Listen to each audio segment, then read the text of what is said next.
I'm a businessman, yes, I'm an entrepreneur. Ooh, yeah. I'm a businessman, yes, I'm an entrepreneur. Ooh, yeah. I'm a businessman, yes, I'm an entrepreneur. I'm a businessman, yes, I'm an entrepreneur. Ooh, yeah. Crystal Mitchell, do you have my business plan? Just review the pages of my market. And good afternoon and welcome to the Business Zone with Crystal and Gilbert. I am Crystal and Gilbert is not in the studio today. He will be back next week, so we definitely miss him, but he's doing what he does and we'll do what we do. So thank you for joining us. It's Friday. What is it? September 8th. It has just moved by so quickly. We are now in the fall season, autumn season, and we're going to take a look at some things on what we need to do in order to get our businesses ready to roll out the rest of the year. But I would like to introduce and welcome my guest co-host today, my Bella sister, Miss Alisha Madison. I'm so pleased that she's always available when I need her, and I am so happy that she's here today. So we're going to have a good time. We are. We're going to have a fabulous time, Crystal. I am happy to be here. Well, I am happy to have you here. And it's a good time because Alisha and I, we are ready for our autumn. Wow, we're getting ready for our second annual Bella Network Conference. Yeah, our Women's Leadership Conference. Yes, and it's all about the power of women. All about the power of women, getting together, collaborating, partnering, finding out how we can really support and promote each other. Right, and with this very turbulent time that we live in and work in and are operating in, I think the changes are going to take place with us women. Oh, I definitely think they're taking place already. I think, we just have to find each other and make sure that we are intentional about it. Right, exactly, and utilize each other's skill sets and resources and network so we can be bigger and better. And it's funny because, as women, we've always connected with our sisters. Growing up, we are best friends. We always had each other's back when we were growing up. We go to college. If we belong to any sororities or any groups, churches, we're always doing. I'm not quite sure why every now and then when we get to the business world, we have this disconnect. Well, I think it's because a lot of us have been taught that there's a limited supply when it comes to success. That there's this unlimited supply of love and concern and caring, but there's a limit to how many people can get access to success. Like maybe there's only one opportunity for a job, or there's only one opportunity for someone to get a loan from that bank. Right. And so with that feeling of limit, then we want to hold tight to whatever steps or whatever we get because we don't want to not be that one person. Right. So it's that kind of thinking. Which is interesting. And it seems to only be in the business world. Because when we're in our regular life, if we're parents, we're doing things in groups because we're doing it for the benefit of our children. It's like we have this thing about doing something just for us. That we can do it for everybody else. We rah for the men in our lives. We rah for our parents. But something happens when it becomes a one-on-one about me and my success. Yeah, but I think it's just a kind of humanistic thing, because anyone who feels like they have a limited supply of something is going to hold tight to it. Right. And so I don't think it's like just us that has that issue, but we have a sense of that feeling that there's not enough. Whereas other cultures don't really have that same feeling in regards to success because they see so many people becoming successful. Whereas for us, we may only see a limited amount of people. And so I'm looking forward to us working together and doing what we do because I know, my friends that I've grown up with, we've always been there for each other. But I do know in the business world, I've always felt a little bit more because I of my friends as I was growing up, I'm really the only real true entrepreneurial ones. Everybody else has kind of worked for everybody. So, I kind of have had to blaze my own trails. Yeah. And in that sense, there is always that competitiveness, or really not even competitiveness. I think it's almost sometimes a insecurity on the other person's part. So therefore, feeling a little bit intimidated about the fact that you're not falling in the norm. Right. This is not part of the norm. Right. Yeah. And that's been some of the issues. Well, so I'm excited about the Bella Network and the conference, and we were up late last night planning, and it's so much fun. Last year, this wonderful founder of the Bella Network, she did pretty much all of the planning herself. So how does it feel to be able to share that? Oh my gosh. Whew. The load is lifted. with the rest of us, right? Yeah. Yeah, so we got your back. That's what I know, and that's for. the whole thing. I have these women that just have my back. So let's tell our audience what is the conference for, the Women's Leadership Conference. Mm-hmm. So what we're doing is, and let me just start with this, because a lot of things, people ask me, why is it called the Bella Network? And so, when I was thinking of a name for the organization, I started thinking of, when I'm thinking of a supportive woman, a woman who's always giving and sharing and advocating for others, what did we call her? And so, when I was younger, that was a beautiful person. That person who cooked for everybody. Well, that's a beautiful person. That person who made sure that so-and-so got a job. That was a beautiful person. Right. And so instead of calling it the Beautiful Network, I thought, well, what's a beautiful way of saying beauty? Ah, ciao, Bella. So, I can be a Bella woman. That just sounds kind of sexy, right? Right, yeah. exactly. So I thought, well, that resonated with me. Hopefully it would resonate with others. So it's about going back and being that beautiful woman that's supportive and advocating and empowering and encouraging and uplifting of other people. So the conference is about this. When you meet someone, it's hard for you to really understand who they are with just an hour conversation, or just meeting them every, once a month. Right, exactly. So they say that it takes about 3 days or so many contacts with a person in order to have that intimate, understanding of who they are as a person or as a professional. Okay. So 21 touch points. Within those 3 days, we're going to get about 36 touch points. So that's why it's 3 days, because you need that much time to really get to know each other. And I tell people that, you have an hour lunch with somebody and you get an hour conversation with them. If they're faking it, they can fake it for an hour. You can't fake it for 3 days in front of 100 other women that are going to be just as challenging, just as insightful. And it's like, so the real you shows up. Right. And we want the real you to show up because we want to support you and help you grow and help you scale. And so we need for the real you to show up so we know what you need and how we can help you. And that's great, because last year that was one of the things that was so wonderful about the conference. None of us, you knew certain people, a couple people, right? But really none of us, maybe one or two people, we knew each other. But when we came out of it, we felt so connected after that 3 days. And that was fantastic. So I'm really looking forward to it.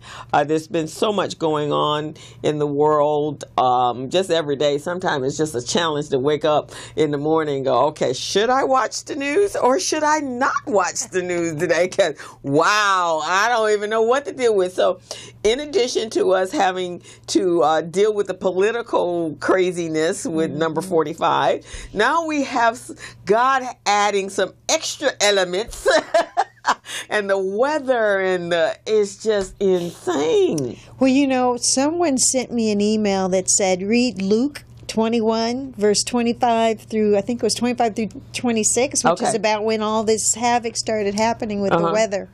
And it said that the sun would be covered and that the wind and the rain and all would cause us to have to rethink. I mean, that's not exactly how it says it, but this is my interpretation. Okay. rethink how we interact with each other. And so, you have to think, is this God trying to tell us something? Or what? Well, we do need some more lessons. We need some, and isn't it so interesting that it's coming through like the red states, right? That have been the most destructive since the election. Hurricane Harvey and Texas, and now we're coming through Florida, and just all the bad behavior of humanists. Or that feeling that I don't need you, or that exactly. I don't have to respect you. And so now these whole communities are put in a position where they need whoever shows up. Whoever shows up, whoever got the boat. That person looks like. In fact, there was one lady I saw last week in Texas. This guy came in on his scuba doo, his wave runner, rolled right up to her house, came in her house, put her on the back. She was white and he was black, and rode her away like the Lone Ranger. And I'm sure she didn't say, no, I'm waiting for the white man to show up. Right, because it ain't about that, right? No, it's about that. People and showing concern for the safety and the well-being of another person, another human being, because that's really what we are. You remove, and I like to say, you remove our outer coat, and we're all the same underneath. We're bone, we're tissue, we're blood. And our blood is red. And so in these situations, and the Lord wants to make sure, I think, that we get the message, because he's like, you know what? Harvey really wasn't enough. Let's terrify them on this other side. So we're going to take it straight up the coast and straight up the middle over here. Let's see if these people get my message. Well, I hope they get it, because I would hate for them to get any more lessons. No, exactly. And we certainly don't want any on the state of California, on the West Coast. We cool. We liberal people. Just leave us. We love each other. We love everybody. People. Right, exactly. We're good, God. You don't have to show us anything over here. We're good. But it's been just some interesting stuff. Now, in that same concept, though, I saw something on Facebook. One of my good friends, George Frazier, actually sent me. It was a message that came on, and so there's a folklore that the hurricane, which is HERICANE, and is coming off the coast of Africa. So that scientifically is correct, right? So that route that the hurricane takes comes straight through the slave route that all the ships came through. And that these are all of the very enraged women, African women. We know not to piss a woman off. And that's exactly what George put down as his comment. Don't be messing with a scorned woman, man. A scorned black woman. So that's the folklore of the whole thing. So when you think about it, it's like, wow, Harvey, which is a male, but Harvey was a little pissed off. But now, Irma is like outraged. She is like a black woman twirling her head, twirling on her neck. After she is at her breaking point. So that's the folklore of a hurricane. That's a little humor for the day. But our hearts do go out, and our prayers go out to those that are suffering tremendously, those innocent bodies that are suffering tremendously from what's going on here. And it was so funny because this morning we have a cousin on my brother-in-law's side, and he called, and he had gone to Florida, and they're from a little area down over near Orlando called Bartow, a little small place, probably like 3-4 cars, and that's the whole town, right? So he went down there, and then he called this morning. He's like, "Can y'all get me out of here?" Because everybody's evacuating. They'd already seen what happened with Harvey, so now Florida's like, "Let me get in a car, let me walk, however we need to get out of here." So my sister found him a flight. he was going to take the bus, but they couldn't make that work. So she found a Southwest flight for about $159. He had to get to Tampa. He said, well, how am I going to get to Tampa? She go, look, I'm paying for you to get here on a plane. Rest of that, you're going to have to figure that out. Figure that out, yeah. So if you catch a boat, whatever you need to do to get to Tampa from Bardo, that's what you need to do. So I am very thankful, even though the traffic here is insane. I am very thankful that we live in Los Angeles. Yes, right now, yes. Right now, yeah, for right now. But we're going to stay in love. But Crystal, just to think about that a little, if we look at it from a business perspective, in trying times, you would hope that some businesses and professional people would be more supportive. And, I've heard that some companies are walking away from people that have been their customers because they want to save their inventory, save their business. So they're not sticking around to help and to work through it. So, we as people that leverage businesses need to take note about that. To take note. I mean, even when you look at what transpired with Joel Osteen in his church. The church. I mean, closing the doors. And I was with one of my clients that's a pastor, and we were talking about that yesterday. In a time when you need some sort of spiritual a solace, and that should be your place to fall back on, especially those of us that were raised in religious or spiritual homes. But now your churches are behaving quite badly.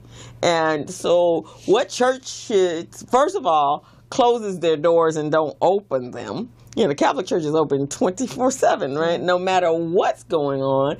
And two, then I don't even know how you fix your lips to lie so convincingly, but not really, because then you got to keep backing it up. You got to keep bat flipping, which means you got to keep covering up that line. And at the same time, you're preaching every Sunday about what you're about, but not really. And then I've heard some other big preachers, big time preachers, or same thing, the mega churches are really not standing up. But it says that in the book of the Bible, and in the book of Revelations, the last days you will see a lot of false prophets. Yep. And so this is very interesting times. All I know is, and my philosophy in life has always been, and how I've patterned my business life, my personal life, was at whatever is my time, whenever God says it's time to come back to his home, I do not want to be stopped at the pearly gates explaining to Peter or Paul about those transgressions back there that I probably don't even remember. I don't want to do that. So I have lived my life with the prosperity, with the thought process that one day I'm going to be called, and I want to be ready. So you can just go check. Okay, Crystal, go ahead. I want to be like a what do they call it when you're flying out on TSA, but you got the TSA clearance? I don't want to take my shoes off. I don't want to take my belt off. I don't want to take no jewelry off. I just want to walk right on through. Yeah, exactly. So that's how I live my life, because that's stopping. But you're absolutely right. And that's what we're going to talk about today is, when we're running a business, does businesses have seasons? Yeah. Because life has seasons, exactly. right? Yes. And there are 4 specific seasons: a winter, spring, fall, and summer. Winter, spring, and summer, and fall. So businesses have seasons, even from the smallest business to the largest business. There are times when you have turbulence, you have dormant periods in business, and it was funny because today I was talking to my girlfriend, and we were talking about change. She has a real problem with change, but the only thing, and this is a quote that I found: you can't change the circumstances, the seasons, or the wind, but you can change yourself. And you have to recognize seasons occur not only in nature but in life and business as well. Well, you have to want seasons, because if it was always summer here, then we would always be in a drought situation. We may never have rain or water. I mean, so you want snow. You want the change. I like seeing the leaves change and autumn come, and it's a refreshing. Right, exactly. So even with change, I mean, if things were always to stay the same, I mean, what day do you decide, well, this is the day I want to always be the same? You know, because we could go back to the times where, especially as blacks, it wasn't a good day for us, but it was a good day for other people. Right. So is that the day we never want to see change, or right. would we want it changed? Right, exactly. So, you know, I think people just don't want to have to deal with something new. But yet they do want change. They want it to get better. They want to be happier.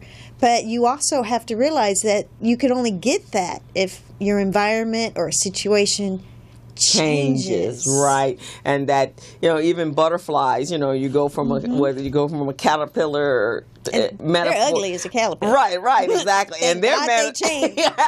And look what their transformation is. Not an easy, it's a painful transformation. Yeah. So, you know, and as a coach and you're a trainer, you know, that's what we work with. You as that business person is really taking you and metamorphing and molding you into a successful business person. Right. But if you even think about the caterpillar, so when they're a caterpillar, they're actually stronger.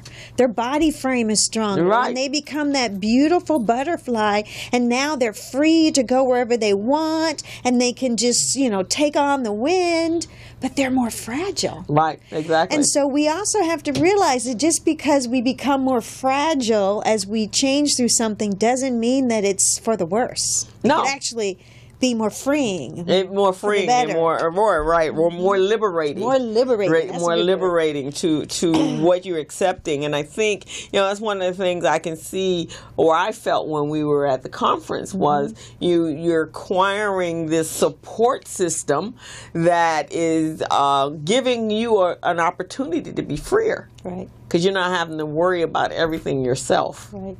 But you remember, though, there were times when it was a little painful. Yeah. Because we had to come across some truths that we didn't like. Yeah. We had to come across some judgments that we didn't want to be accountable for. Right, exactly. But yet when we talked through them and made that a part of the discussion, it made us lighter. Right, it did. It brought us to a higher elevation. And so I think that's what people are afraid of. They're not really afraid of, you know, change. They're afraid of having to confront, you know, their truths, having to confront their bad choices, having to confront their situation. Right. So. And I found sometime I was telling, you know, when you think about it, you know, people make certain decisions based upon some knowledge that they acquired maybe 20, 30, 40, 50 years ago. Oh my gosh. And they're still making those decisions based upon that, which is really more painful than embracing the new truths of this world. But that happens a lot. Yeah. I'll hear someone saying, well, no, I can't do that because, and it happens a lot with us. Yeah. We operate from a paradigm that has come and gone, and the fears have really come and gone. Well, so I have a theory on that, and you know, my theory some people may not like, but we like to sit in our stories. And sometimes we like to sit in our ancestors' stories. And so they hold us back. And so we're quick to say, oh, as a people, we're not good with math. Or, you know, we don't like to do this. Or instead of saying, you know what, there is no like or dislike. It comes a choice. Do I have to in order to get something better? Well, then yes, I do. So whatever you declare you don't like or you don't want or you don't, is usually something that you're afraid of. Really, right. Exactly. So it's more fear than it is not being good at it. Because like you said, we all have a brain. We all are capable of using our brain. And when we understand the rules, then we're capable of doing the task. Right, exactly.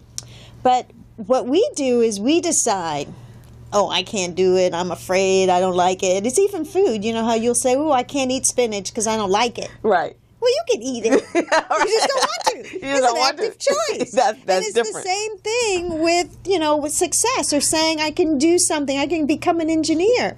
Well, oh no, I'm afraid of it is probably the better word. Right, exactly. And fearful really of stepping outside of your comfort zone.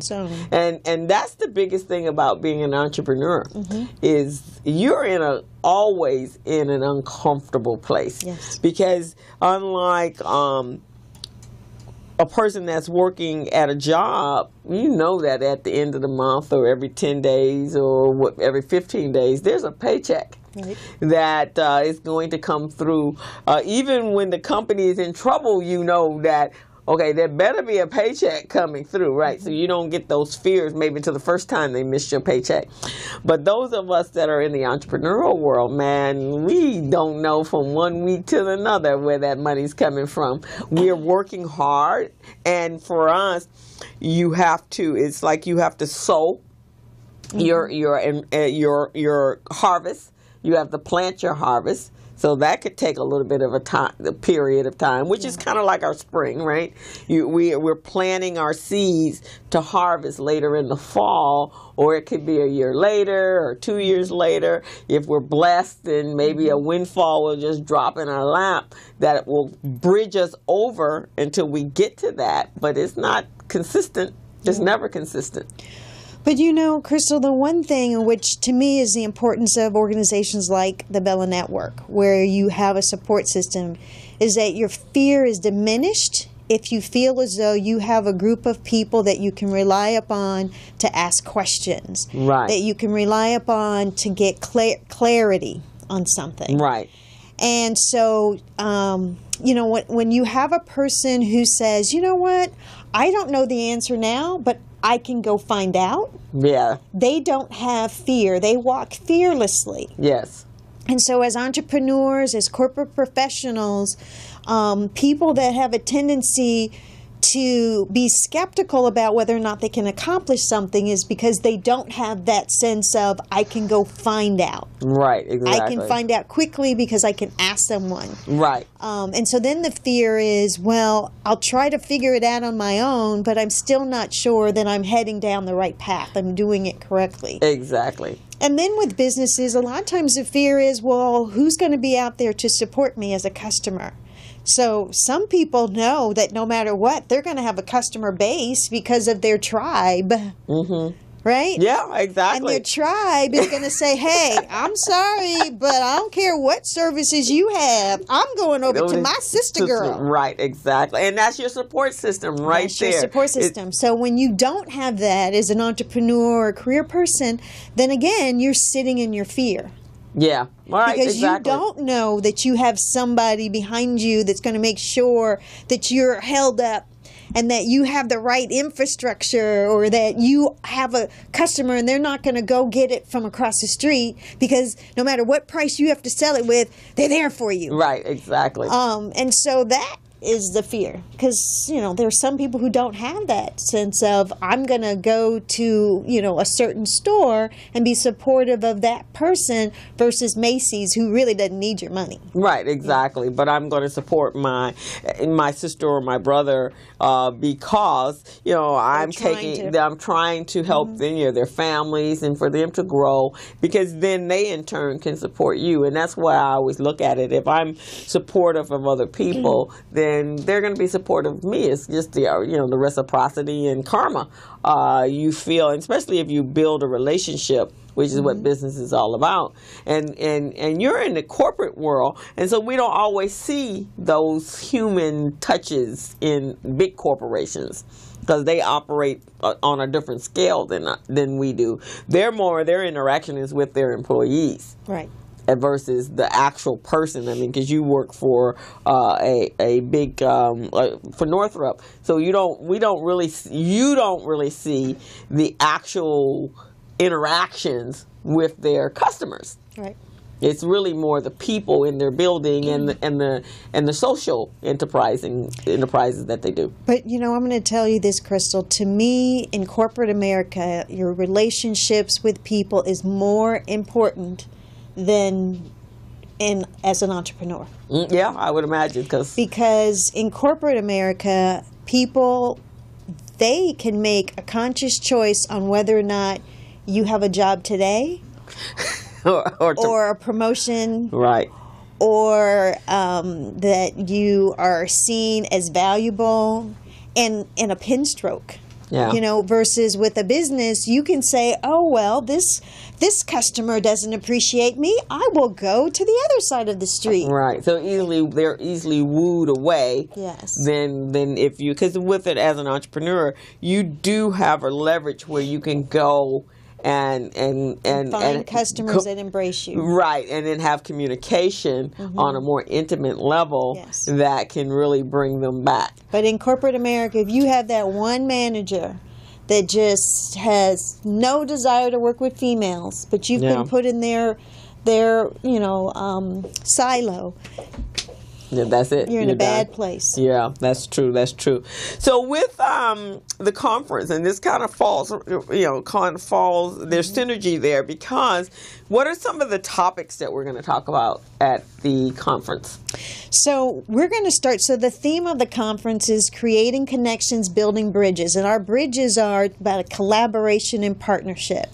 And so I believe that it's all about relationships, relationship currency. So our first day, Friday, is going to be about building that currency, understanding how to connect, and then some of the things that we do that causes us to not connect. So we're going to talk about what a Bella woman is. What does it take to be a beautiful woman? What do beautiful women do? What is it about support and advocacy? And so we're going to talk about that and actually show them, some Bella women that are doing it on a large scale. And then we're going to talk about, facial expressions in your body language and how that turns people on and off, and how you're the person in control of that. And we know that you can't control, and you started off by saying that you can't control what's going on in the world, but you can control your reactions, how you respond, how people see you. Yeah. So we're going to talk through that. We're going to have conversations about women, whether or not, as a woman, are we enough, or do we need something else to help define us as women? Oh my gosh, we're going to go over financial stuff. We're going to talk about taxes, especially as a business person, how you do your taxes, how that impacts being able to collaborate and partner.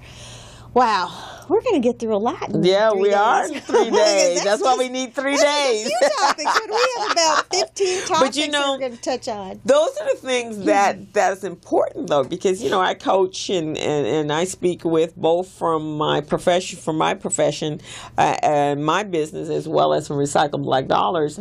And I think when we embrace all the components of running successful businesses, then we can be more of an impact for our own people. Because I think we've been spending so much time, what can others do to help us versus us helping ourselves. Yes. And we're so powerful, and we don't know how powerful we really, really are. Yeah. I don't think we understand what we have and where we've come from, and how do we use that to really make a better place for in our communities, for our children. Right. Well, so and you know this, but the Bella Network does things differently. So we don't do the typical speakers and panel. We do interactive workshops where you're actually taking what's going on currently in your environment, your business, or your career, and you're applying it immediately with professional coaches, consultants, business people, trainers in the room helping you work through your situation. And then you have the opportunity to not only get that influence and impact from the person that's leading the session, but from the high-profile people in the room. Right. And so we believe that the mic belongs to whoever at that instant has the right concept, idea, discussion. And so we allow anybody to take the mic, and so we're a facilitating conference. We facilitate empowerment. We facilitate encouragement. But then also, we're tired of being inspired. Right. I know I'm tired. I can go watch Oprah on YouTube. I don't need to hear how Oprah made it 30, 40, 50 years ago. Right, exactly. I want to know who's helping me now, today, what you going to do about my situation. And the average, everyday person needs that how are their lives changing? Yes, because exactly. We see it. We don't know Oprah. Right. You can't call her up. You can't call her. Question. Right, exactly. But to know that someone within our circle is growing. We're going to take a quick break, and when we come back, let's talk about some of the people that actually saw and felt and actually created new experiences after they came back from the conference. From last year's conference. So we'll be back in a moment. Wonderful. Hello, meet Larry. Larry is a general contractor. Larry is very good at his craft, but Larry has a very tough time managing his paperwork because he is busy taking care of his clients' needs. Larry just cannot find his important business documents when needed. Larry is also being passed over for bid opportunities from prime contractors because he is perceived as not ready. He doesn't know where his business license, certifications, insurance, and other key corporate documents are located most of the time. Lucy owns an auto body and collision repair shop and has been using a business management and procurement assistance program called Small Biz Pro to keep her business organized, business ready, contract ready, and bank loan ready. Small Biz Pro is a 3-in-1 cloud-based business management, procurement, and market research assistance system designed to help businesses become business ready, contract ready, and bank loan ready. It also provides back-office operation solutions for small businesses. Lucy is able to stay ahead of her competitors because she uses Small Biz Pro to manage her business daily. Lucy just clicks on Small Biz Pro from her tablet, mobile phone, laptop, or any internet-accessible device for data retrieval, and she's got it. Lucy introduces Larry to Small Biz Pro, and now Larry is more organized and can now find all of his documents and new bid opportunities in seconds. Larry now saves $120 in labor costs for each missing or misplaced document. Just simply go to your web browser and log into smallbizpro.net and register today for a limited 30-day free trial offer. Services start as low as $1 per day. Let's put the competition out of business. Small Biz Pro. If you stay ready, you don't need to get ready. Register now at smallbizpro.net and begin saving money. Email info@smallbizpro.net or call 626-533-1186.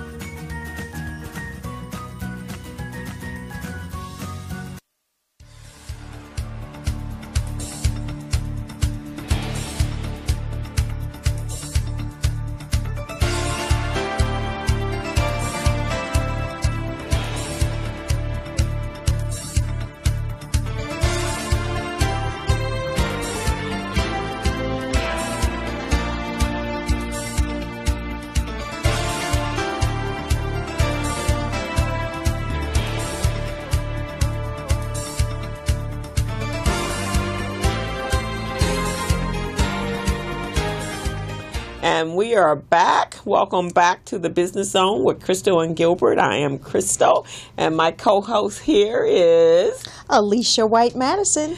And we are welcoming Alisha. We've been having a fantastic conversation about women and women power and the Bella Women's Leadership Conference. And so before we went away to break, we were just getting ready to go into a conversation on what are some of the success stories that women have spoken to you about since the first conference. Well, so we had one of our participants who had actually she had left corporate America and started her own business. And this is something that I see happening a lot. She jumped out there before she was ready. Yeah, it's a lot of times that happens. And lucky for her, she was able to go back. Okay. And so she actually was able to go back and secure a position that was, equivalent or probably actually better than what she had before.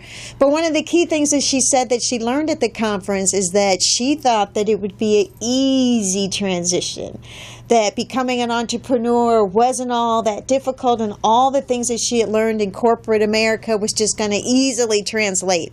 And that's not the case. Wow. They're different skill sets. And so now she's taking that time to build up her knowledge of being an entrepreneur, but in a situation where she has the income to come in, and she's not like in, paycheck to paycheck or any of those things. Okay. So she has that security.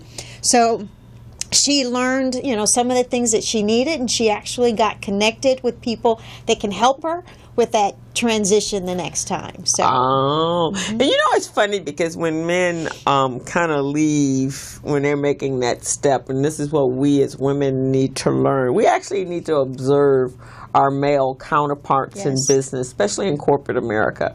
More so there probably than entrepreneurial places, but definitely corporate America. Because a lot of times they will take the relationships, they'll take the relationships that they've made within the corporate world and establish contracts from that. Yes. Whereas we kind of jump out there, and it's like most things. They think that the people will just come because you put your shingle up. Right. Well, so her philosophy was that she knew how to do the work.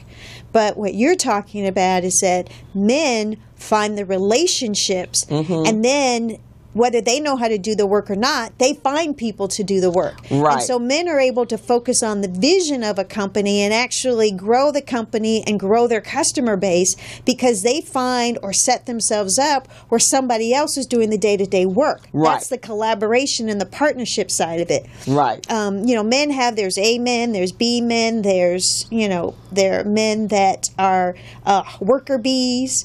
And so an A-type man will find the worker bees, create a relationship with them, and then he'll lead them to the promised land of becoming an entrepreneur. Right, exactly. And they're happy because now they're a part of starting some company. Right. But as women, we focus on the work. We focus on, I know how to do the work. Now I'm going to start a business. Exactly. Versus understanding I have the right relationships. Right, exactly. I have the right time for the vision to start a company, and I have the worker bees. Right.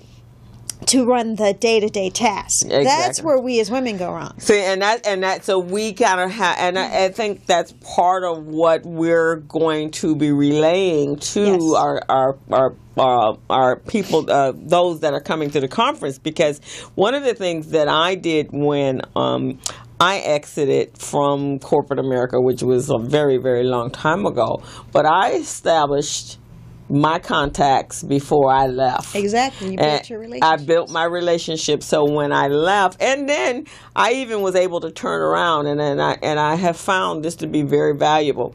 I was able to turn around and go back in to where I was as a consultant. So now I still had whatever the comfort levels I had, and they knew what I was capable of. Interesting enough, they valued my information more so now as a consultant than they did when I was an employee, which I found absolutely amazing. Yes. Same exact information, same work, same everything, but as a consultant, maybe it's just the title consultant, you become more valuable, right? And then I was able to pick up other clients based upon that I had one big client, and then I was able to pick up others based upon that relationship. And I think that's really the secret for that, especially in the first 2 or 3 years of business in a consulting situation. Yeah. But you know what is critical, too, with relationships is you can't just create a relationship and then walk away from it and think you can go back when you need it.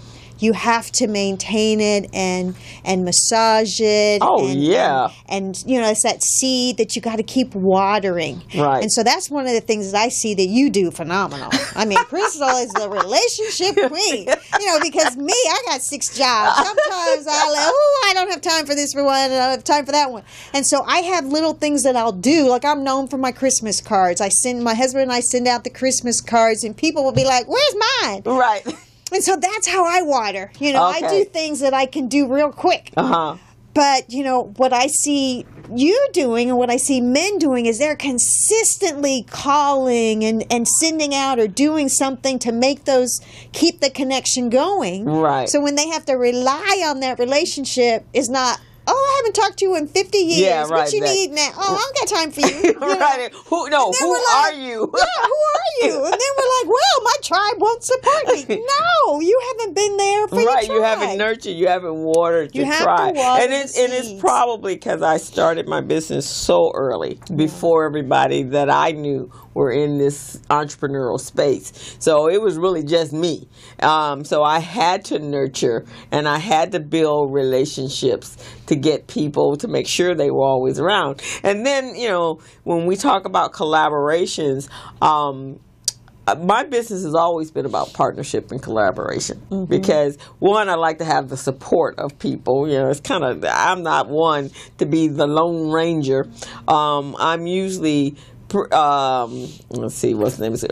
I'm usually out here by myself anyway, and I'm a trailblazer, but I kind of like to bring people along with me to share. I like to share the wealth, and I like to share the joy and the excitement. And that's from my personal life to my even in my business life. It's always been the same. So if I go camping and I like it and I enjoy it, it's like, ooh, what about all my other friends? Let me bring them too. Because if I'm having fun, it's kind of hard when you go back to tell them you've had a great time, and then they're like, no, why don't you just come with me and see what the experience is like for yourself. Right. And then I got them. You're here with me for life. So that's kind of, and I don't even know where I learned. Probably George Fraser, because really that's where all of this, the ability to establish relationships and friendships and business relationships came from Fraser. He has built an empire around relationships. He really has. And his book, Clickable, that's what it was about, is not just meet the people, but how do you meet the people, but at the same time keep it moving forward. And keep people coming back, and you being able to go back to them, and that's very, very important. And I hope, I've already seen the results of that from the first conference, and I hope we continue to do that as we continue on with the endeavor, is to build that network. Well, one of the things that we were talking about last night is you could really tell the difference between women that came and stayed for the whole 3 days. Yeah. Because the conference starts at 7 in the morning, and we don't end until almost 11. 10:30, 11, we start to unwind. Right. And so people say, oh, that's a long day. But we have a lot of fun. There's a lot of stuff going on.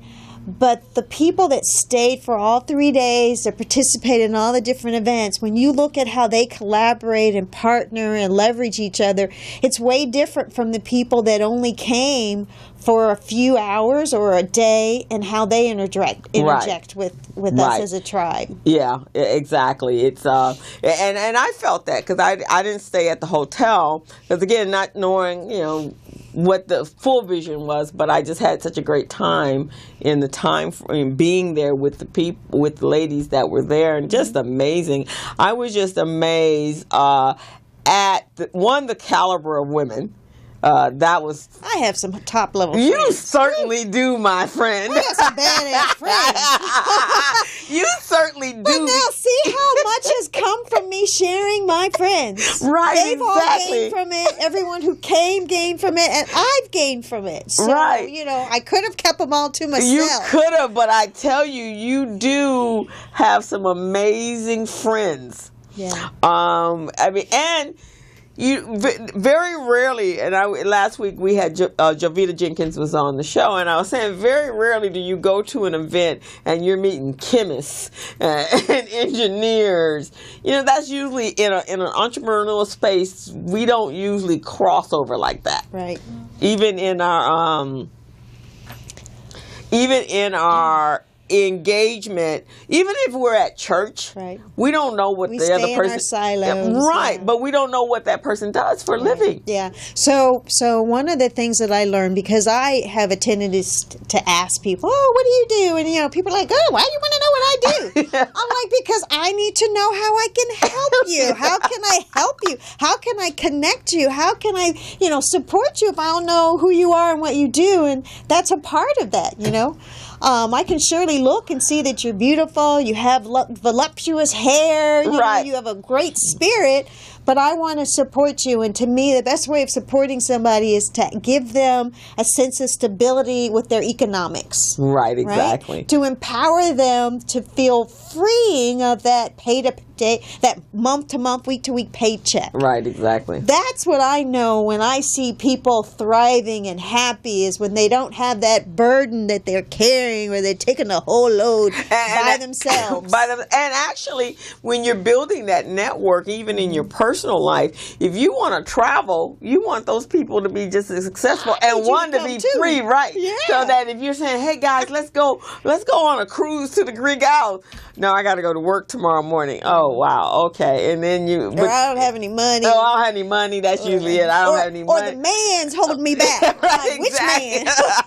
Which man? Right. Get him away from me. Right, exactly. So this way, if we're helping them grow and build these supportive businesses, now when we want to go play, we got friends to go play with. That's how I've always done. You don't have to pay for them to be there. That's the part I want. Right. You don't have to pay for your friends to be you to come. Right, we can exactly. have a fun time. Right. Yeah. So that's what's always been important to me is when I want to go play, I want my friends to go play too. Yes. And I don't want to, when you're a kid, knock, knock.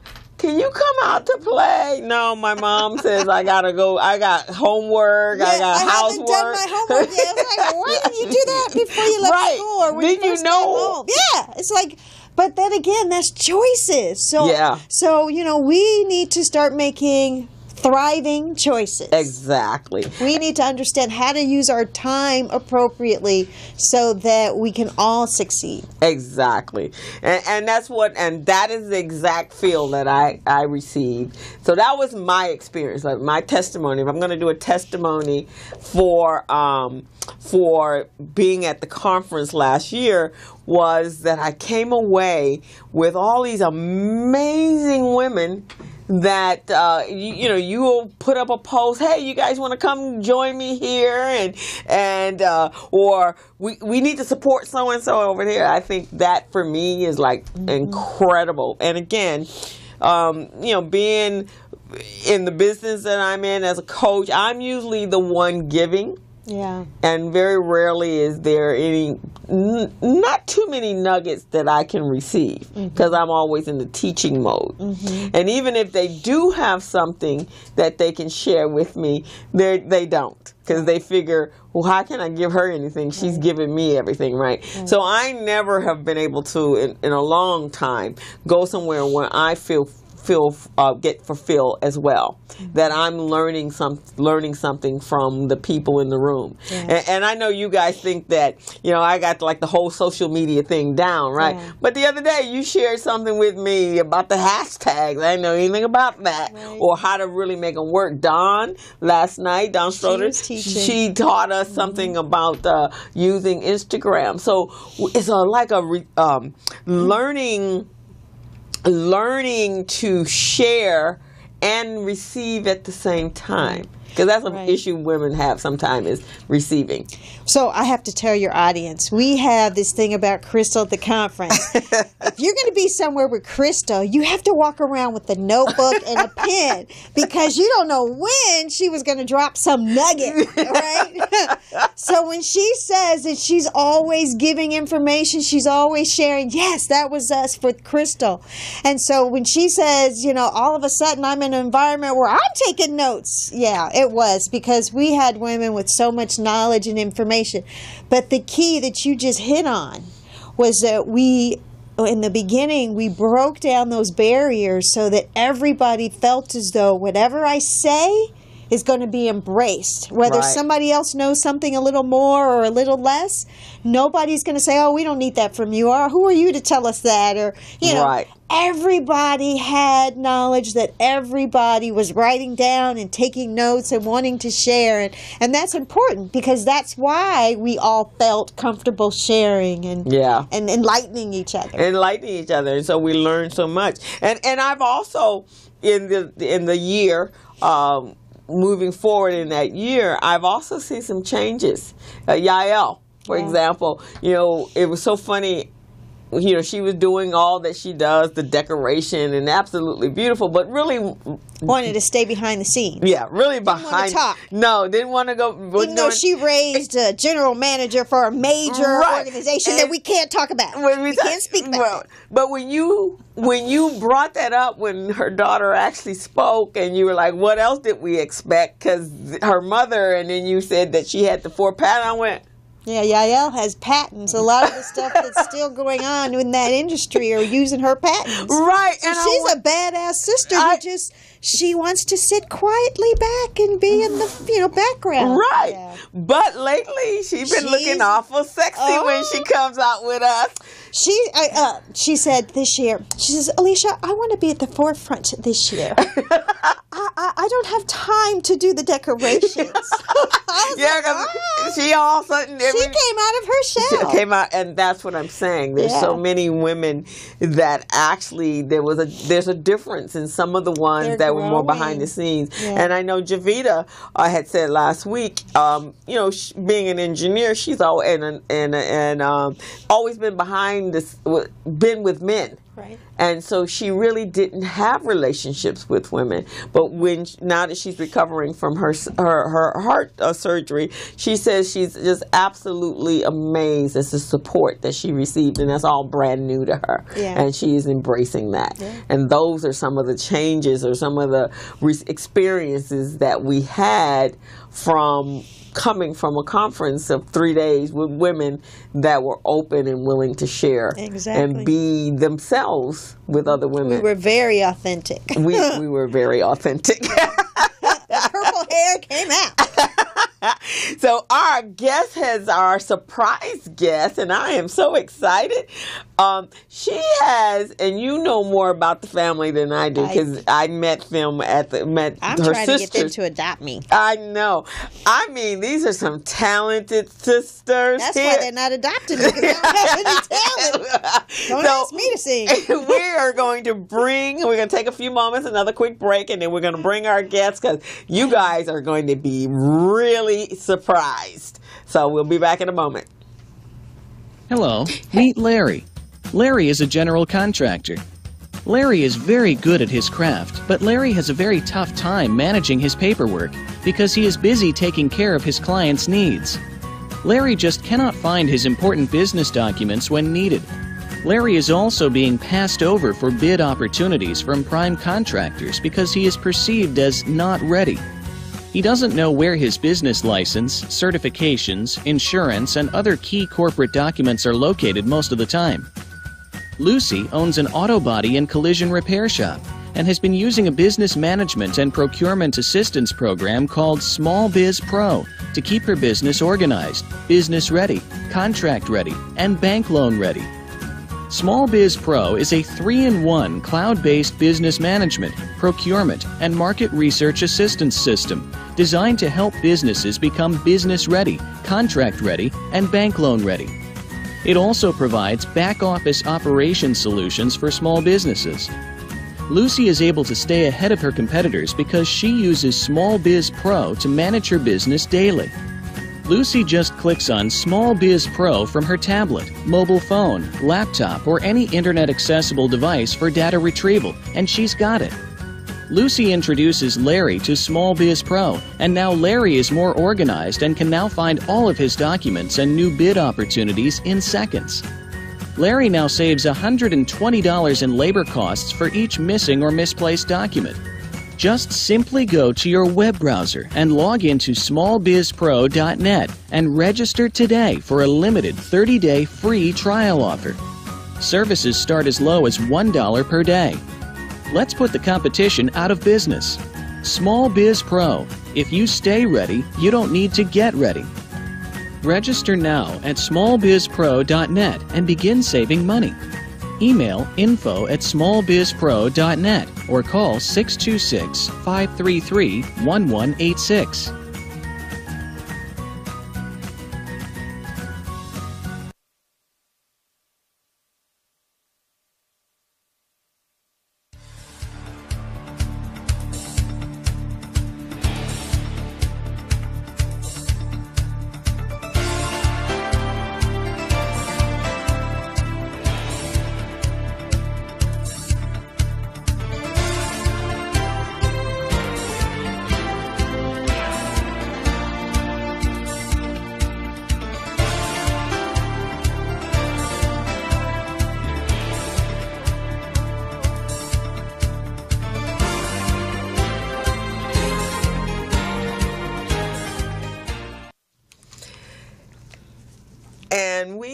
We are back with the Business Zone, and I am so excited with our surprise guest today. You know, it's just amazing. Women, boy, we rise up. My co-host Gilbert couldn't be here today because emergency came up, and I reached out, and God just delivers what you need when you need it. So I am going to let Alisha introduce the family that she wants to be adopted into.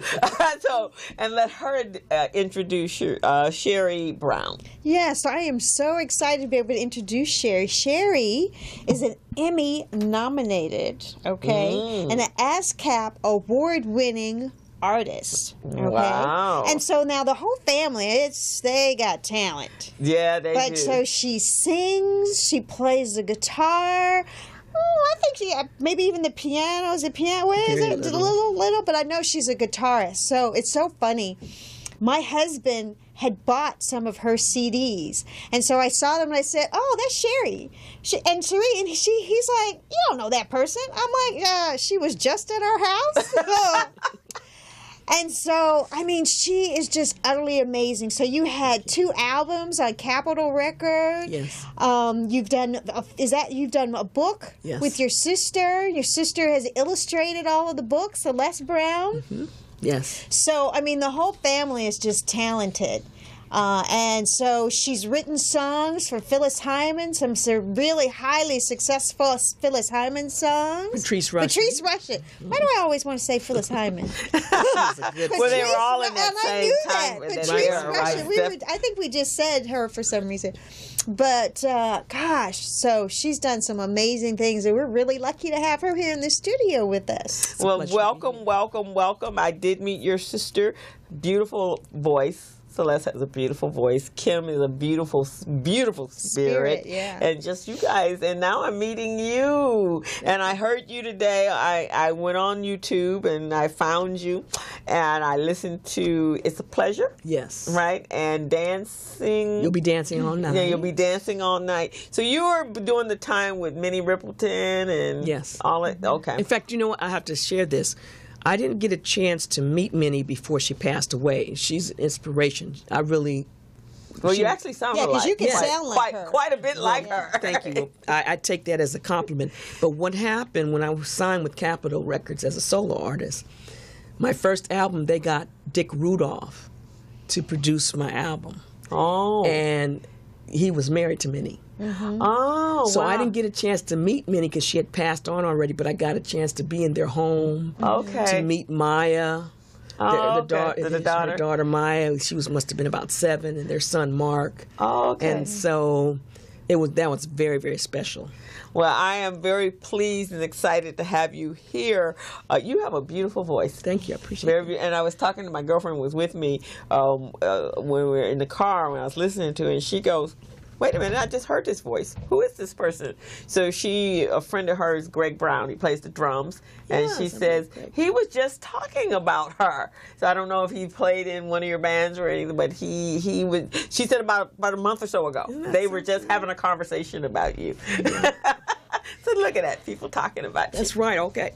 Because both of my albums are still doing very well in the UK. In fact, I've been going back and forth doing some concerts in the UK. But there's some additional independent stuff that I've done since my Capitol days. Oh, okay. So tell us what you've been doing. And it kind of falls in because in the music business or in the entertainment business, there's always seasons, aren't there? You gotta change. Oh, when you were talking about that, I was like, wow, am I supposed to be here today? Yes.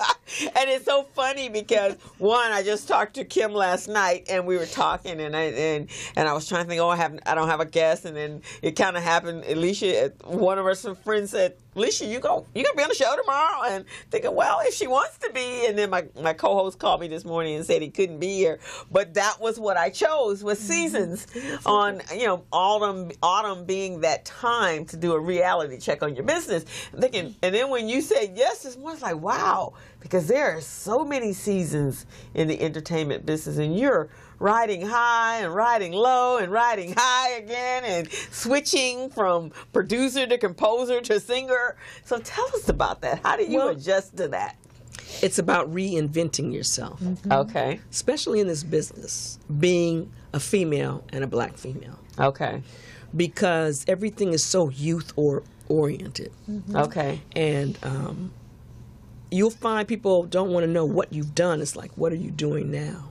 And so I had to find something that I could do, find a way to reinvent myself so it didn't matter how old I was.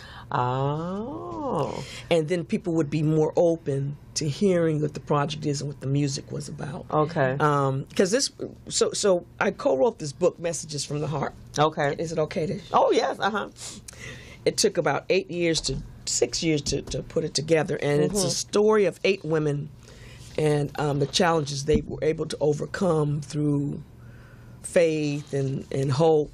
And I had a life-threatening illness in 2007, and that's what inspired the book. Okay. So what I did is I wrote a song and dedicated it to each woman in their story. Oh, my gosh.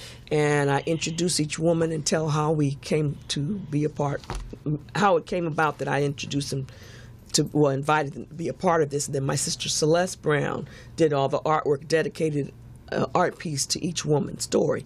And then what I did is I recorded the song and put it on a CD, so the CD comes with the book. Oh, fantastic. So where can we find this book?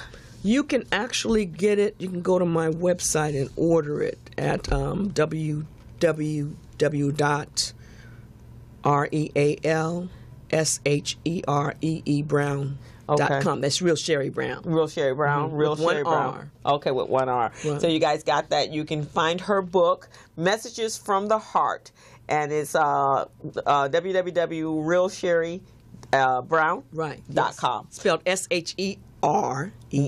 1 R, 2 E's.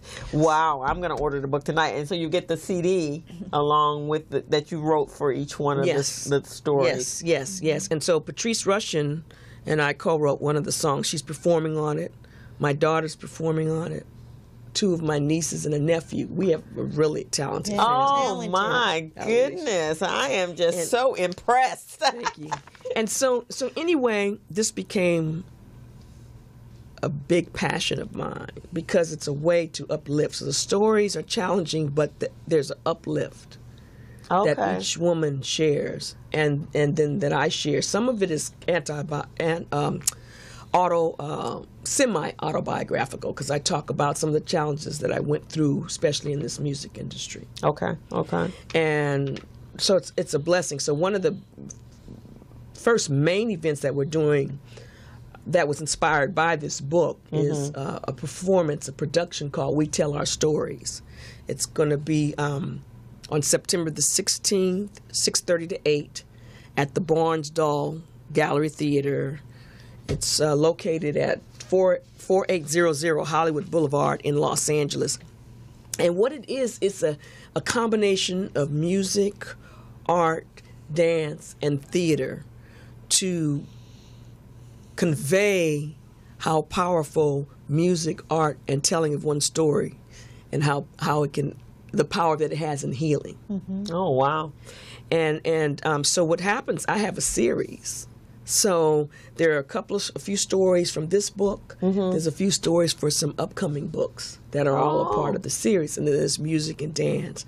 And it's a family fair because my daughter, Maya Nicole, is a professional dancer. So she's going to be dancing and singing and performing. Okay. She's going to be doing a monologue also. And my son, his name is Rebels. He has a company called 4 Rings. Okay. And then my son-in-law has a company called E. Jordan Hill. He does graphics and websites. They're going to be associate producers with me. Oh, fantastic. They are. So this is, so what is the cost of the tickets? The tickets are $60. Okay. Tax deductible. It's a fundraiser for an organization called Children and Families, Inc. And Children and Families, Inc. is an organization founded by Dr. LaFawn Gordon. And what they do is they provide mental health care services for children 0 to 5. There's mental health. How do we know that at 0? Isn't that something? It exists. It exists? And then, you think about children that may have been born and their mother used drugs. Oh, okay. And then there's things that happen as once children come into the world that can be traumatic with the family or outside of the family. Yeah, they talk about if a baby doesn't get touched in the first year, then they create mental health problems from that lack of being touched or held. Yeah, because it's nurturing. We're human spirits, and we need to feel loved. Yes. To be loved and to love ourselves, it has to come from whoever's teaching, which is our parents or our siblings and so forth. But yeah, that's very, very necessary, and we know that. We've met people that that they've came from a very austere environment, that very stern father, very stern mother, and it's just you're supposed to do X, Y, and Z. Actually, if we're going to be a tad bit sympathetic for number 45, that has been some just a tad bit from a human spirit. Okay. But that's some of the issues they're saying that has occurred with his mental illness, because he does have several mental illness diagnoses. But one of it was his mom. His mother was very, very stern, and so was his father. Father was very disapproving, and mom, which I think why he has a hard time with very strong women. And I think they said, in fact, one of the reporters was saying when he had that reaction to Merkel was because his mother was a very strong German woman. And so that's so that damage obviously took place very, very early on, where he has to feel like he has to be out in the front, and I'm the greatest, I'm this, I'm that, and that does happen with our children. That happens with people all the time. Yes, in fact, Dr. Gordon does massage therapy for babies. Oh, that's included in her services, and she's a sister, and she's just really good people. So I thought this is a good cause. Bless her. And my sister Celeste is going to be in it. Oh, wonderful! And I my love sister Celeste. Kim's daughter, Nia, has a spot in it. I mean, she has so this is a whole family. So I told you guys, this was a very talented family. Thank you. Both the sisters and all the extensions to the sisters. Yes, and I got to tell you this, because I think this is the first place that I'm announcing this. There's a song that Patrice Rush and I are writing. Okay. Have written, called "I Choose Love," and I'm going to premiere it in the performance. Oh, wonderful. Well, I'm going to see if I don't know what's happening on the 16th, but whatever it is, I'm going to see if I can clear it. Saturday the 16th. My sister and some friends. Actually, I have a really good friend that I work with, a youth organization called Pete Brown, and we teach kids how to play tennis, and also adults. We have our own little team that we're working on. We're going to play tournament tennis, but our primary purpose is to teach our children in the community how to play tennis, free.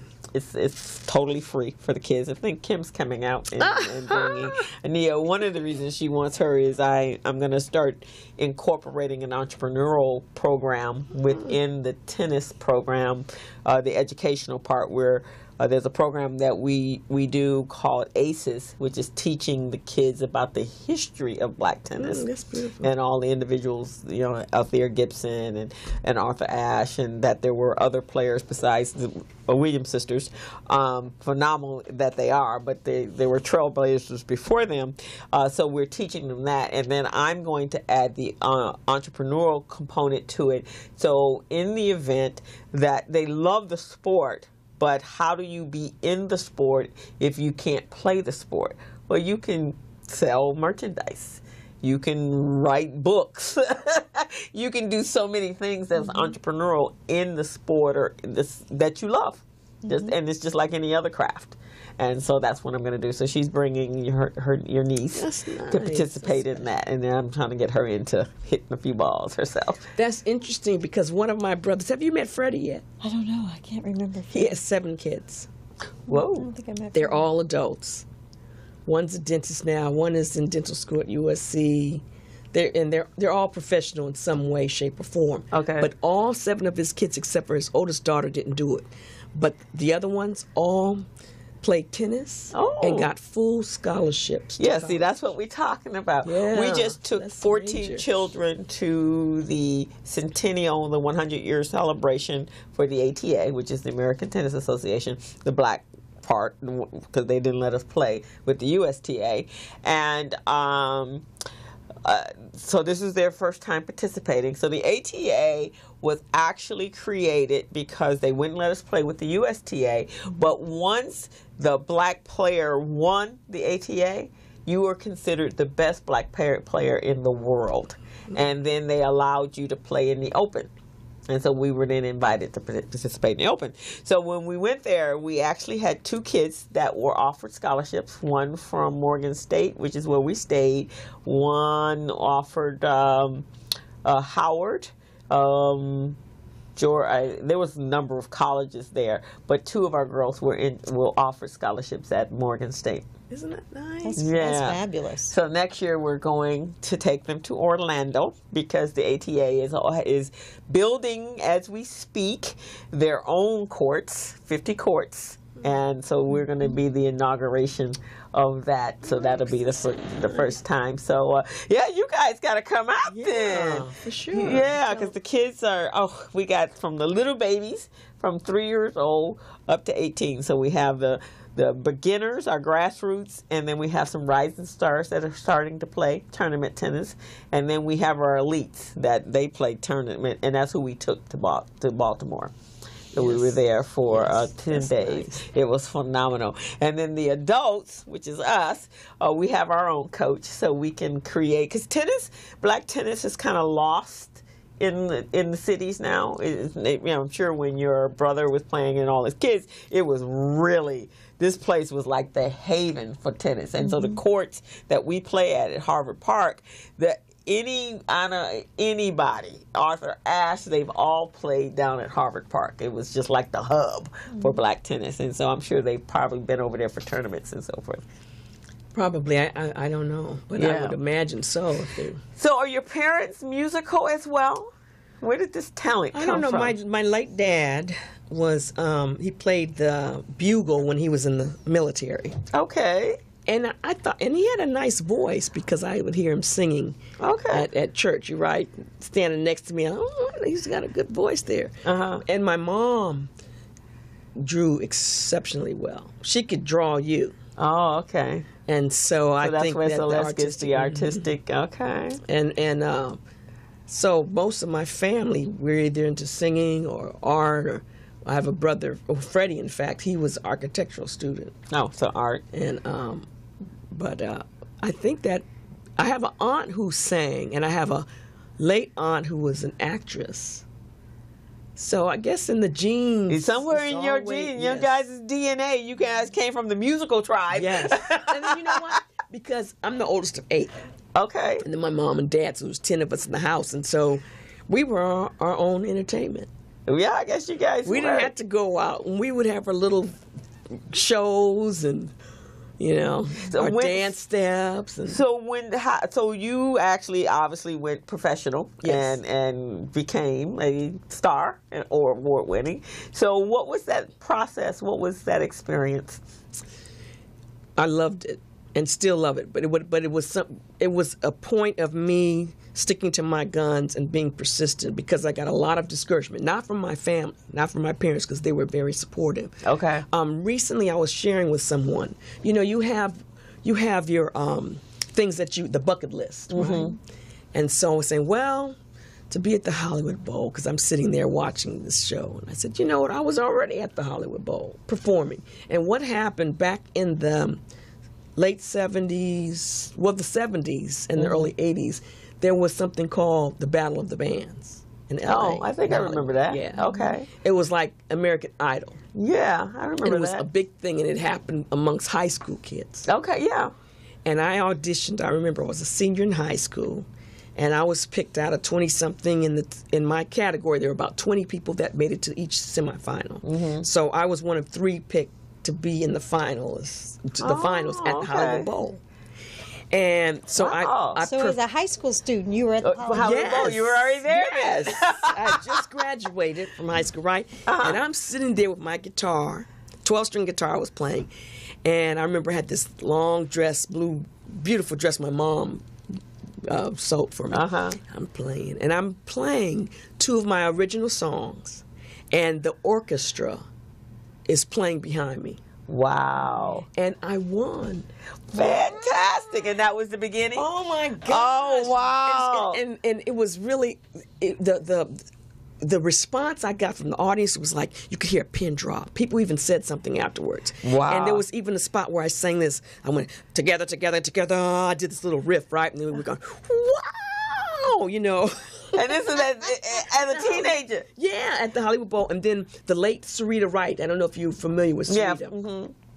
She and I were very good, close friends. She was like a big sister. Okay. She was there, you know, and the support in the audience. And so that's when I knew this is what I wanted to do. So what I started doing was working on not videos, but demos. Okay. Because it was a different world then, right? Right. Yeah. So over a period of 7 years, I probably worked on about 4 different demos. And the thing that was amazing is that a neighbor of mine who was older than me used to be one of the original horn players for Earth, Wind & Fire. Oh, okay. So he mentored me, and he became my music director, in fact. So when I worked on my demos, now, mind you, I'm a late teen, right? Right. I have the James Brown horn players playing on my demo, right? Some of the musicians that because he brought all, again, about the relations and sharing, right? And then what happened back then, it was so cliquish. Like, we all knew Patrice Rushen played on it. We had some of the strings. It was amazing. Some of the people that played on Michael Jackson and worked with Quincy Jones were on my session. Well, and you're in your late teens? Yes. Oh, wow. So you kind of made it at 17. I'm like, well, I was 18. I must have been about 18, 19, 20. Okay. Because I think I was 21 when I got my deal. Oh, wow. 22. And so what happened, it was just a process. Each demo I made better and better and better. My last demo was the one that got my record deal at Capitol. And I had everybody playing on my album. Fantastic. What an incredible story. Your own story is incredible. Yes. Wow. But then, because I know the music industry obviously changed. Yeah. And then when the world of rap came through, you know, the really great music was no longer as acceptable. In fact, there's a show that's here at the studio. It's called Jazz Celebration. And one of the things she's doing, Linda Morgan, is honoring those musicians in the jazz world that didn't get their recognition during that time. So every Sunday afternoon she's here, and that's what her mission is, and her ministry actually is to. And so they have a big every 4th Sunday. They call it the Jazz Church. It's on the corner of Crenshaw and a block south of Manchester. It's a little church on the right-hand side, on the left-hand side, and they play jazz there all the time. And on Sunday evenings, they have so it's all these musicians that may not have gotten the recognition at that time. We'll have to introduce you to Linda and check out her show. She just started her show about a month here, and a couple weeks, I guess, she's been doing. But that's one of the things she was saying. And one of the things she was saying is that these musicians, people were taking their name and benefiting and profiting off of it because they hadn't protected their own names. Yeah, yeah, that happens. One of the things, too, in reinventing myself, I love to work with younger people. Oh, that's fantastic. And the blessing for me is that my children are in that age. Okay. And they're friends, and they're both artistic and in that field. So when we do this show, there's a couple of upcoming young artists that are going to be a part of it, including my daughter. Okay. And that is so fulfilling for me. Yeah. Because I can bring something. Yeah. And I embrace what they bring. Right. Now, I'm not so much into like some of the objectionable language that you use, right? 'Cause let me tell you this. We got in 2015 Ty Dolla $ign. For those of you who may know, he's a very popular rapper, very successful rapper, and writer, producer, and he can sing too and play all these instruments. Anyway, I have the same music administrator as Patrice Rushen. So Patrice and I co-wrote Settle for My Love, along with Freddie Jackson Jr., a bass player. And so he sent a song that he had recorded to our administrator to get our approval and to get it licensed so that he could release it on his first album. It was his first solo album. Okay. And so that's the procedure you go to. They'll send it and you listen to it and you say, okay, and then the administrator deals with the paperwork and the splits, et cetera, et cetera. Okay. Well, what he did is he sampled part of Settle for My Love with Patrice singing in part of it, and he used a lot of the music. But when I heard it, it was like, ooh. I said, well, maybe if I just ignore one. The first one, right? Then it's a boom, it happened again, then boom, then another. And it's like, I just can't say yes to that, and I know Patrice isn't going to say yes. So we told our administrator. She got in touch with his people, and they got back to her and said, "Well, what will we have to change?" I said, "Well, you'd have to take that word out. You'd have to take that word out. You'd have to take that out. Take that out. Take that out. Be respectful." And so our administrator said, "Well, he'd have to change the whole song." Yeah, sounds like and it. they're not going to do that. Do you know he sent a new version? He changed it. He took all that. Wow, what an honor and respect to him. And I respect him for that. It's the only song on the whole album that's not explicit. Wow. But and he tells us he actually himself did an interview, and they were saying how the song almost didn't make it on the album because Patrice objected to the lyrics, and he wanted to be respectful. So he went and he changed it, but he had put it at the bottom of the album. And so Kanye West heard the album and said, "Man, you need to move that song up." Wow. And so he moved it up to the third song on the album. It's called Straight Up. Straight Up, and that's dollar sign. And I had to say all respect for that young man. Well, yeah, because recognizing his elders in the industry, and one, he obviously reached out to you guys because he liked what you did, and that's amazing because we think that our kids don't respect us. They have their own music and their own way of expressing themselves, but you have to be respectful of those that came before you. Yes. And that's fantastic. Yes. Well, we give them big props too. Yes, that's pretty cool. Yes. That's pretty cool. Well, I'm going to check my calendar, but I think I'm free. But we tell our stories by Sheree Brown with special guests, her family and friends, and it's a fundraiser for children and families, and you guys want to come out Saturday, September 16th, 2017, 6:30 at the Barnesdale Gallery Theater at 4800 Hollywood Boulevard. Where do they get pre-tickets, or do they get the tickets? You can go to Eventbrite. It's www.WeTellOurStories, plural, .eventbrite.com, or go to Eventbrite and look for We Tell Our Stories. Okay. Well, I'm going to put it, in fact, on Tuesday, September 12th, for Recycling Black Dollars, which I'm the co-director of, we're having our breakfast mixer.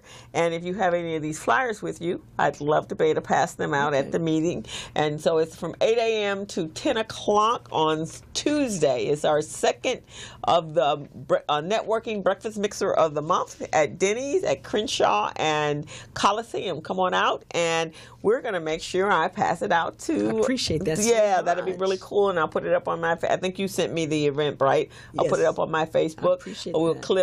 I'll clip the... this is actually being broadcast live at YouTube at MorrisMedia.com right now. Great. And so I'll put this information in the information below it, and we'll see if we can get you some people there. You think we can pull together some Bellas? I think we can. Hey. It's on the Bella website, so we've been pushing it to the Bellas. Yeah. And we are also going to be giving what's called a Jakanaka Peace Award.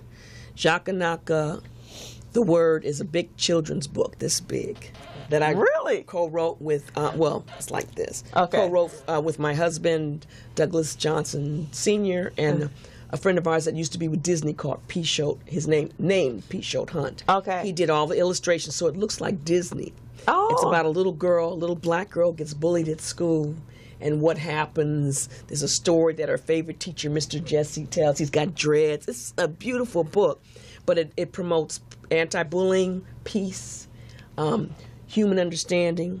And so we've given out, since 2006, we've given out a few of the Jakanaka Peace Awards to those who embody what that's about through their works and through the examples. So fantastic. Oprah's gotten one. Sister Helen Prejean, who wrote the book and the movie Dead Man Walking. Wow. And and there's a couple of politicians. So we're going to be giving out an award that night to someone real special. Well, I think we're definitely going to be there to support our sister. And you want to give us a few little lyrics? You want to? No. Do some Ba, ba, ba. Well, I with this allergy that I got kicking in. Look, before I do that, I got to say, Alisha, you may not know it, but you already part of the family. Girl. We've already adopted you, just in case you don't know. The deal has been sealed on air. Where are you, Kim? I'm with Alisha. Aren't you supposed to be over here? No, I'm kidding. Wait, but I got to tell you. So for my birthday party, I'm not going to tell you what year, because I'm only 29. Right, but exactly. one of those birthday parties, she surprised me with the song and sang for the. Oh, it was amazing. Oh wow! Yeah. I tell you, Alisha, you just travel in the company of some amazing people. I'm glad Don introduced us, and that I'm Don's friend and your friend through Don.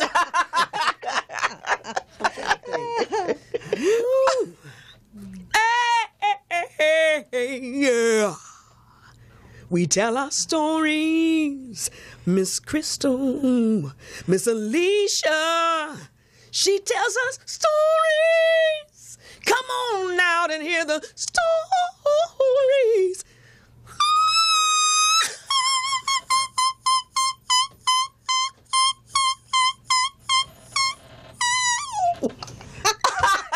Wow, thank you. There's some Minnie in there, some Rachel That's right. When I heard it, I was like, wow. and a whole bunch of Sheree Brown. Thank you so much. So talented. Love this family. I'm going to have to be adopted too. Let's see. But they got 8 kids. They don't mind bringing in some more. I'm a jealous sister. So. Oh, okay. Get behind I me. have to be just a friend. Come on, girl. Come on. Well, thank you so much. And that has been the quickest hour in 2 hours. I mean, it goes by real quick like that. But I had some of you guys have been fantastic. Thank you again, Alisha. I'm so always happy and thrilled when you accept my offer to be my co-host. I love coming. And I love talking about the Bella Network. And wow, a new friend. And I'm going to be here. I'm going to promote it, bring my sister, my family, and let's make the Bella. Let's see if the Bellas will all come Bella out. section. I'll be looking. Yeah. We'll be cheering. Where are you? Where are you? And there you I have can do it. the faces. You just don't want me to say anything. So you won't sing, huh? Maybe the talent rubs off once you've been in the family for a little while.